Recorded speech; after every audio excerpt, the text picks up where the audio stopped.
Gardner-Webb head coach Trey Lamb coming off an exciting 34-27 win over a good Elon team, now 1-1. They're going to open conference play. They're going to be at Tennessee State this weekend. That's 6 Central, 7 Eastern, 6 Eastern, sorry, ESPN Plus. So, Coach, just some thoughts on your win, and then we'll go to some questions. Yeah, it was a good day for us, on both sides of the ball and special teams. I thought, very proud of the way we finished the game and won the game in the fourth quarter, something we didn't do against Appalachian State. I don't think Elon ever had the lead in the game. So, obviously the next step for us from a head coaching standpoint is, putting games away and putting opponents away. And that's kind of the next step in our program of kind of where we need to get to is being able to finish games earlier and not let people hang around. But Elon's a really good team. They won 8 games in the CAA last year, made the playoffs, beat William and Mary, who was a top 5 team last year. They got a lot of guys back. They got a good ball club. I think they're very well coached, and you got to give them a lot of credit for the fight they had. But yeah, great to get a win. I think it's really good for this conference to get a non-conference win like that, and really good for our guys, our players. Thanks, Coach. We'll go to some questions. I know Jacob is on the line. So, Jacob, if you want to go ahead and ask whatever you got, go ahead. Coach, just watching the first 2 games, your team looks a little bit more balanced as far as how you're spreading the ball around on offense. I know last year it was Luther and Nairi. Especially this past week, Caldwell spread the ball around to different receivers. Just talk about your receiving core and how each of them contributed to last week's game. Yeah, last year we had at least 4 or 5 season-ending injuries at wide receiver really early in the year. He lost Justin Franklin in game 1, Darius Huff in game 2. We had Ephraim Floyd get hurt.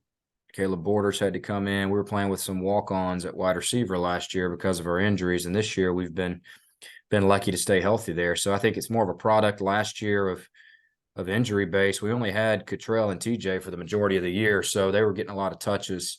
This year we feel confident in 7 wide receivers, maybe even 8 that can play for us in this style of offense. We're pretty high up in number of plays right now, which I'm excited about.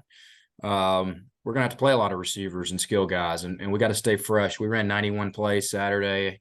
I think we ran 75 or 76 against Appalachian State. So, we're going to play a lot of plays offensively. We're playing with good tempo, and we're distributing the ball well and making them defend all 5 skill guys. Coach, what can you tell me about this Tennessee State team that a lot of us are unfamiliar with? So what can you tell me about that team and the challenges you're going to face on Saturday? Yeah, I think Coach George has done a really good job of recruiting, number one, and I think they play with great discipline. They're well coached. They're not going to beat themselves. Defensively, they're always in the right spots. They've got good talent. They got a really good defensive line.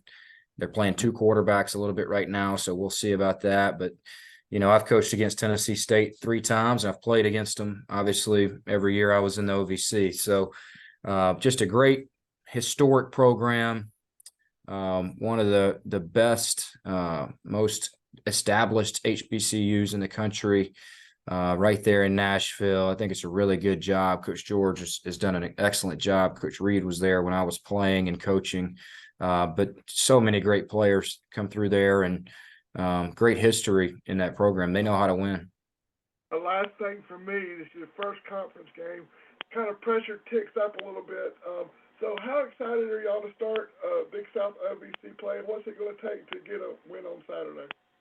Yeah, we're obviously excited. It's the first game towards making the playoffs. Elon is going to go – that Elon win is going to go a long way with our resume and getting into the top 25, and hopefully at the end of the year we got enough FCS wins to get in, but we don't want to leave it up to chance or a tiebreaker or anything like that. We've got to go take care of business and get our team ready to go again. It's this is college football. You don't get redos and you don't get – mess ups like the other sports. We don't get a home and home. We get one shot, and we got to go take that shot and be ready to play, and we got to have a good practice today. All right, that's all for me. Thank you, Coach.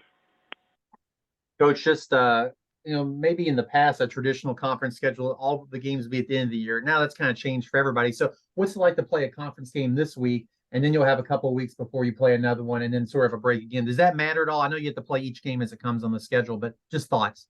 Yeah, I like it that way. I think, you see the SEC trending that way. You got Georgia, South Carolina this week. Tennessee, Florida is always pretty early. I like it. I like getting a couple of those out of the way. Kind of see where you stand and reevaluate after the off week or after a non-conference opponent. We got these guys this week, and then we do have 2 or 3 weeks until we've got another conference game. So, this is important to get under our belt here and go see what we can do. But it's not going to be easy. I think they're a well-coached ball club, and they have some really good players. So we got to go play and play well. And your opponent from week one of it, they played well against I think North Carolina this week. But the reason I went there is that you had your home opener, so we talked about that. But now you're going to be gone for 2 weeks in a row, and then your open date. So talk about that too, like having to go back on the road. You did it the week before, just to play these games before you get to be at home again. Well, first of all, Appalachian State, man, I cannot. I saw that score after the game, and I was like, oh my gosh, we got a really good ball club. I hate comparing scores because I think it's stupid, and there's so many factors. But this early in the year, we got a lead late in the third against App State, and then they go take North Carolina, who I think is a top 10 team with a Heisman quarterback, to double overtime. I mean, it tells me we're pretty good. So that's encouraging for sure. As far as not having any home games for the next 3 weeks, that's, it is what it is. It's FCS football. You got to go play your 2 money games. You got to go create revenue for your school, which is great for us. Great opportunity to go knock ECU off or App State off. Those are awesome games for us. I like them. They're fun. There's no pressure on us. But yeah, it stinks kind of being away from home for 3 weeks because we had an awesome crowd. It was a really good crowd and one of the best crowds I've had since I've been here. So credit to our students. Students and fan base showed up even when it was supposed to rain. It was tailgating. It was just a really good Saturday, last Saturday. Last question I had was just about your special teams. Bill Inslee was named the specialist of the week. He converted every opportunity. Just maybe a little about him and just the rest of your special teams and how that every play counted in a close win. Yeah, we were a little disappointed coming out of the App game of how we played as specialists. We didn't punt well. We had 2 shank punts. We had a sky kick opportunity that we didn't execute. We kicked the ball out of bounds.